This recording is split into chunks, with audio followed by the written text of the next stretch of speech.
si on fait souvent ces activités, on arrive à se connaître, ses qualités, ses défauts, etc. Et si on se connaît, on peut s'accepter. Parce que dans la plupart des cas, on ne s'accepte pas. Et chacun de nous, même moi qui vous parle, je fais cet effort tous les jours, on ne s'accepte pas selon nos défauts.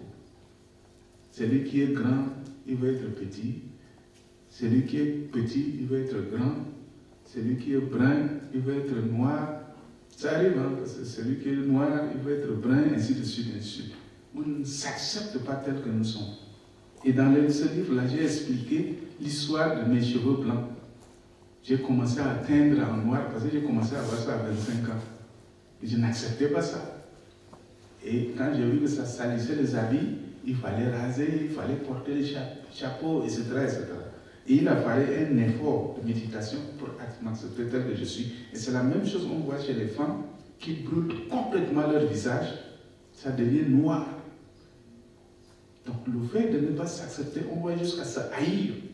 Comment on peut se détruire pour être belle, pour être brune et brûler tout le corps avec les groupes qui est devenu carrément caméléon.